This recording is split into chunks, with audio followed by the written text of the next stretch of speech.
Hello, everyone. I want to share with you about how to set stop losses. So there are several ways you can set your stop losses. You can set them by percentage.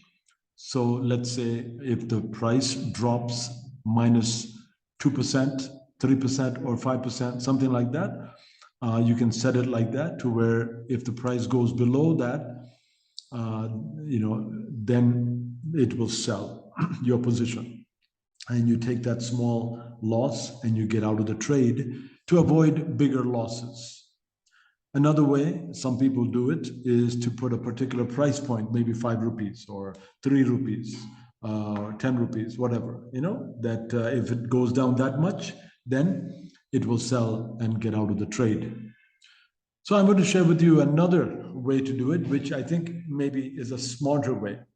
If you notice, these stocks swing up and down, up and down. They tend to swing, and even smaller swings like this. You see this? Smaller swings are there. Okay. So, for example, here is an uptrend. See, the stock price is going up, but in that uptrend, you have 2 or 3 days of going up, and then there's a swing down, sideways and down. Okay, and then there's a few days of going up, and then a little bit down and then going up again, a little bit down, going up again. Okay, so there were several times, okay, that it swung down, swung down, swing down, swing down like that. Okay, several times. All right, so if you put the stop loss too close, all right, see, you could have gained, let's say you entered here and you entered here, but if you put the stop loss too close, right, once it comes back here, it could sell and get you out of the trade. But if you look carefully, this actually went up all the way here. So you want to avoid these small stop losses and do it in a smarter way.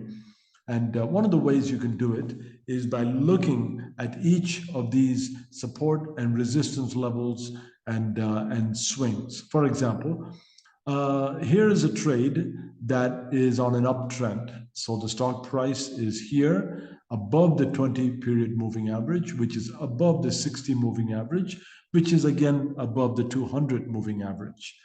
So let's say you enter somewhere around here, okay, at about this place where it just crossed over.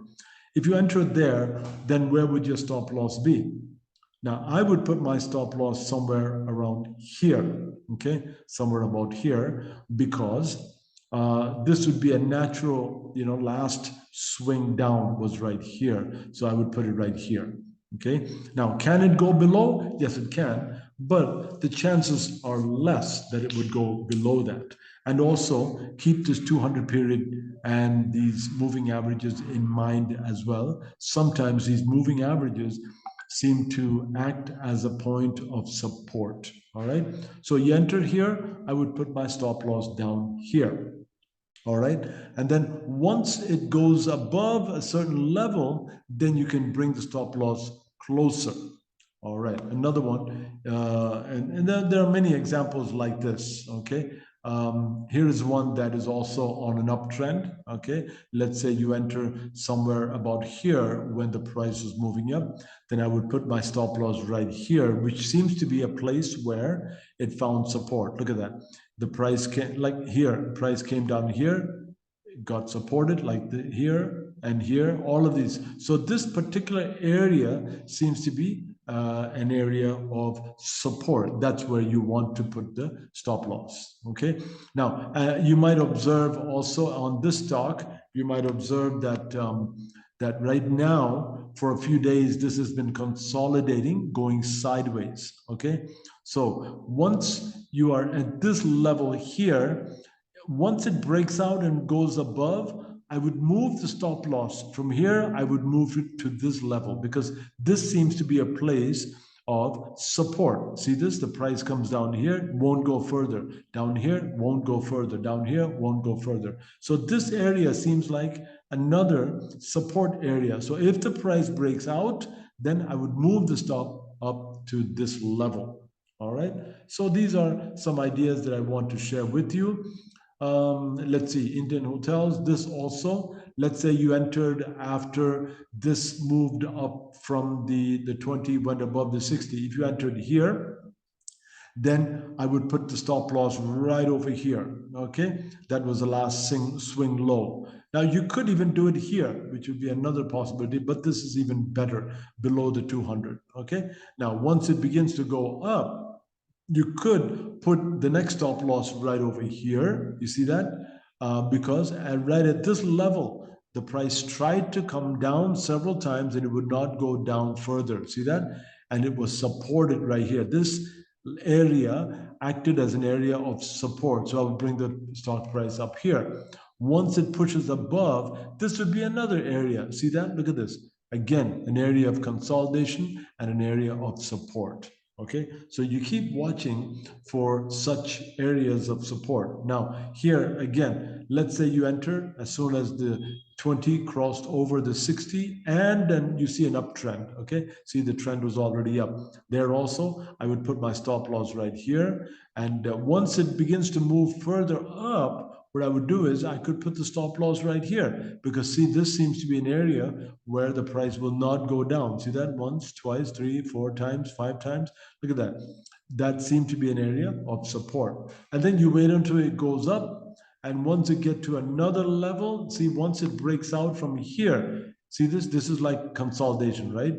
Once it breaks out from here, there's another area that you could put your stop loss. Okay, so a few other stocks that I want to show you, a few other examples. Okay, here is JSW Steel. All right, my entry was right here. Okay, and my stop loss, I put it up here. That actually, my stop loss was initially down here. Okay, initial stop loss was here. Once it moved up further, I put it here. Why did I put it here? Because I noticed several points of support right here. Okay, and then this seems to be a point of resistance for all of these prices from going up, and that resistance has become like, will usually becomes a support. Okay, that's another one. All right, let's look at another one, ITC. Okay, ITC also, if you notice, look at this. This is where the 20 moved over the 60. All right, if you got in right there, the stop loss would be here. Okay, and then you wait until the price goes higher and higher. Okay, then once it crosses this level, you see right here, numerous times it tested this and it proved to be a support. So put the stop loss right there. Okay, so like that, gradually you can keep moving the stop loss up. Okay, ITC also, and then this one, Great Eastern Shipping. Again, I entered there, but then I put my stop loss right here. It's a big stop loss, but I feel like, see, the stock price is above the 20 moving average and above the 60 moving average and above the 200 moving average. So I'm feeling fairly confident that this would be on the up move for some time. Okay. Now, if it turns down, further below, then I would get out.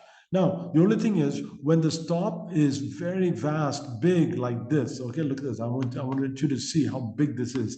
Some people would not even recommend this kind of a trade, but look at this. Stop is like 15%. That's huge, right? But when it is this big, what I do is when I enter here, I enter with only a small amount, maybe 10% or 20% of what I plan to use for this trade, right?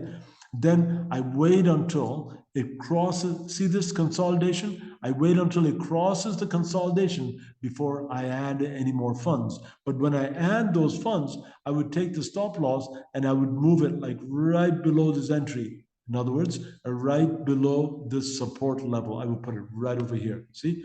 And then what often will happen is this: probably in a few days, it will start going up, 2 or 3 days, moving up, and then again, consolidation sideways. At that point, I would move my stop loss even higher. Okay? All right, power grid is one that once it moved up, I moved my stop loss above my entry. Okay, see that I moved my stop loss above my entry.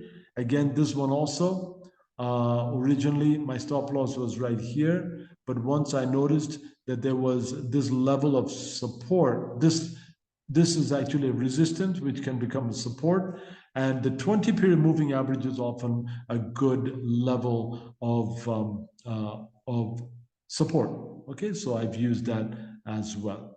All right, these are just some ideas regarding setting stop losses. Look for areas of support and you put it there. But if the stop is huge and there's a lot of there's like 8, 10%, 15% like that, then keep your capital low. The amount of money you enter with, keep it low. Okay, until you get to a range that's higher where your stop will not be that much of a dangerous place. All right. I hope this makes sense. I hope this benefits you. And you can leave a comment below if you have questions or if you have doubts. Here's another one that after originally my stop loss was right here, but then after it moved up sufficiently like this, I moved my stop to this level, which seems to be an area of support, and maybe the 20 also could act as a level of support. All right, and last one, Mahindra and Mahindra. I have not moved the stop loss up yet because I am waiting for this sideways consolidation. I'm waiting for that to break out of the consolidation and move up. Okay. Now, I'm of course using a channel pattern here. We'll see how that continues. All right, I hope you benefit from this, and let me know if you have doubts, if you have questions, and make sure to leave a comment below if you have questions. Thank you. Have a good day. God bless you.